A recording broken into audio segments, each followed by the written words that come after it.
වෙලා මතර වීඩියෝ එක පෝස්ට් කරලා දාගන්න. හරි. මොදලම ඩිස්කෂන් එක ගන්න ඔයා විභාගෙට ගලින් දාන අන්තිම ඩිස්කෂන් එක හෙට මන්ති තියෙනවා. හෙට අද මම මේ රෙකෝඩ් කරන පාර්ට් එක සිකුරාදා ඔයාලට ඉරිද තමයි මේ ගණන් තියෙන්නේ දවස් දෙකක් තියෙන හොඳට බලාගෙන යන්න ඩිස්කෂන් එක. හරිද? හරි. B පාර්ට් එක 3x ධන 6y ධන 5y z වරහන් ඉන 3y 6yx ඉන 3yx ඉන 7y ඉන 6yz. බලන්න ඉස්සරහම අර පිළිවෙල මතක තියාගන්න. පළවෙනියටම බලන මොකද්ද? වරහන් අතුල සුළු කරන්න පුළුවන්ද කියලා. දෙවෙනුවට බලනවා අපි බෙදීම් ගුණ කිරීම තියනවාද කියලා. හරිද? බෙදීම් ගුණ කිරීම තියනවාද කියලා දෙවෙනුවට බලනවා. ඊට පස්සේ තමයි අඩු කිරීම එකතු කිරීම තියෙන්නේ. හරිද? ඔයාලා හොඳට මතක තියාගන්න. දැන් මේ පළවෙනිට ගියා කියලා වරහන් අතුල සුළු කරන්න. දැන් මේ වරහන් අතුලේ තියෙනවා ගුණ කිරීම බෙදීම් අඩු කිරීම එකතු කිරීම තියෙනවා කියන්නේ මේ වරහන ඇතුලේ. එතකොට වරහන ඇතුලේ එතකොට ඉස්සරවම කරන්න මොනවද? වෙනනේ ගුණ කිරීම බෙදීම තමයි ඉස්සරවම කරලා ඉන්නේ. එකට කරන්නේ මේ ගුණ කිරීම බෙදීම තමයි මේ ඉස්සරවම කරලා ඉන්නේ. ඊට පස්සේ තමයි අපි අඩු කිරීම එකතු කිරීම කරන්න යන්නේ. ඉච්ඡන සංකීර්ණ වෙන වලට දෙන්න තියෙන්නේ අද බලන්නේ උදාහරණයක් හම්බුන ඉතිරයි. දැන් ඉස්සරහම අපුවම මේ වරහනට බලන්න. දැන් මේ වරහන් ඇතුලේ සුළු කරන්න නම් සජාතීය පද තියෙන්න ඕනේ. බලන්න මේක ඇතුලේ සජාතීය පද තියෙනවද කියලා නෑනේ. 3x තියෙනවා, ඒ වගේ පද අයන 6y තියෙනවා, ඒ වගේ පද අයන 5y z තියෙනවා, ඒ වගේ පද තවන. දැන් බලන්න මේක ඇතුලේ මේ වරහන් ඇතුලට ගියපුවාම 6x තියෙනවා 3x තියෙනවා. නිකන් එක වගේ පද නෙමෙයි. සජාතීය පද නේ. මේ දෙන්න සජාතීය පද. 7y තියෙනවා 6y z තියෙනවා. හරි. අපිට මේ වරහන ටිකක් සුළු කරගන්න පුළුවන් නේද? ඇයි? මේ සජාතීය පද දෙකක් තියෙනවානේ. ඒකින්ද අපි ඉස්සරවම මේ වරහන සුළු කරන්නේ. මේ වරහන සුළු කරන්න බෑනේ. ඒකින්ද මම ඒක එහෙමම ලියනවා. 3x ධන 6y 5y z. හරි.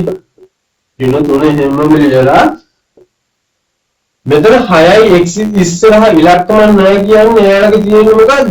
ධන. ඒකවල මෙතන ධන 6x ඍණ 3x තමයි තියෙන්නේ. ධන සංඛ්‍යාවගේ ඍණ සංඛ්‍යාවගේ තියෙන්නේ ධන සංඛ්‍යාවගේ ඍණ සංඛ්‍යාවගේ තිබ්බොත් වෙන්නේ අඩු කිරීම. අඩු කරන්නේ කාගෙන් කවුද? ලොකු එක්කනාගෙන් පොඩි එක්කනා. මෙතන ලොකු එක්කනා 6x පොඩි එක්කනා 3x. 6x ගෙන් 3x අඩු කරපුවම 3x අපි දාන්නේ කාගේ ලකුණද? ලොකු එක්කනාගේ ලකුණ. මෙතන ලොකු එක්කනා තමයි 6x. ඒකින්ද අපි ධන ලකුණ දානවා. මේ දෙක සුළු කරන්න බෑ. ඒකින්ද මම මෙහෙමම ලියා ගන්නවා. හරි. ඊට පස්සේ බලන්නකො මේ වරහනට කියපුවාම වරහනට එළියෙන් කවුරුත් නැහැනේ. ඒකින්ද මේකේ තියෙන මේක ඇතුලේ තියෙන පද ගුණ කරන්න ඉලක්කමක් නැහැ. ඒකින්ද මම මේ ටික මෙහෙමම ලියා ගන්නවා. 6x 3x 6y ධන 5y z. ඒ වුණාට මේ දින තුනේ මේ ඔක්කොම ගුණ කරන්න ඕනනේ. දින තුනෙන් අපිට ගුණ කරන්න ඕන මේ ධන 3y x උයි ඍණ 7y ඉන 6y z තුන් දෙනාම ගුණ කරන්න ඕනේ. බලන්න.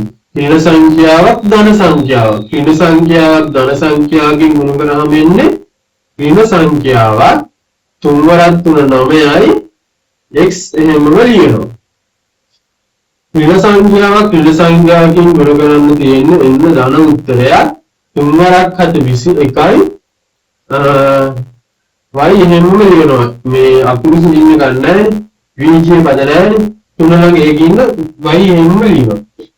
6යි z ඍණ සංඛ්‍යාවක් ඍණ සංඛ්‍යාවකින් ගුණ කරන්න තියෙන්නේ එන්න ධන සංඛ්‍යාවක් 3 6යි 20 ගෙන් ගුණ වුණාම එන්න 18යි 20. හරි. දැන් බලන්න මේකේ සජාතීය පද තියෙනවද කියලා. බලන්න x පද තියෙන x වීජ්‍ය පදේ තියෙන පද තියෙනවද කියලා ගන්න. 3x තියෙනවා. අය 9x තියෙනවා. ඊට පස්සේ අපි මේ දෙක සුළු කරන් ඉමු. 3x ඉස්සරහයිලා ලකුණ නැහැ කියන්නේ මේක ලකුණ ධන. ධන සංඛ්‍යාවකී ඍණ සංඛ්‍යාවකී තියෙන්නේ විරුද්ධ ලකුණු තියෙන දෙන්නේ හිටියොත් අඩු වෙනවා. කාගෙන් කවුද අඩු වෙන්නේ? ලොකු එක්කෙනාගෙන් පොඩි එක්කෙනා. 9x ගේ 3x අඩු වෙනවම 6x අපි කාගේ ලකුණු දාන්නේ? පොඩි ලොකු එක්කෙනාගේ ලකුණ. ඊට පස්සේ අපි යනවා බලන්න මෙතන 6යි. 6යි තියෙන බලන්න y පදි තියෙනවද කියලා මේ 21යි තියෙනව නේද? හරි. දැන් බලන්න දෙන්නගෙම ලකුණු ධනනේ. ධන නම් මොකද කරන්නේ? සමාන ලකුණුනේ තියෙන්නේ. සමාන ලකුණු නම් එකතු වෙනවා. 6යි 21යි එකතු වුණාම 27යි y. බලන්න ඊළඟට z නේ 5යි z නේ තියෙන්නේ. මෙතන 5යි z. මෙතන තියෙනවා 18යි z. සජාතීය පද.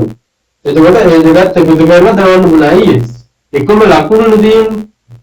එකම ලකුණු තියෙනවා වෙන්න එකතු වෙනවා. 5යි z යි 18යි z එකතු වෙනවා වෙන්නේ 23යි z. හරි. මේකත් හරිනම් දීලා දෙනවා ලකුණු 7.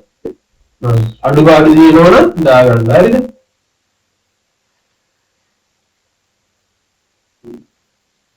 අඩුපාඩු දිනනවනම් දාගන්න. තේරුම් නැති තරම් දිනනවනම් පන්තියේදී අහන්න මේ අපි කතා කරමු. හරිද?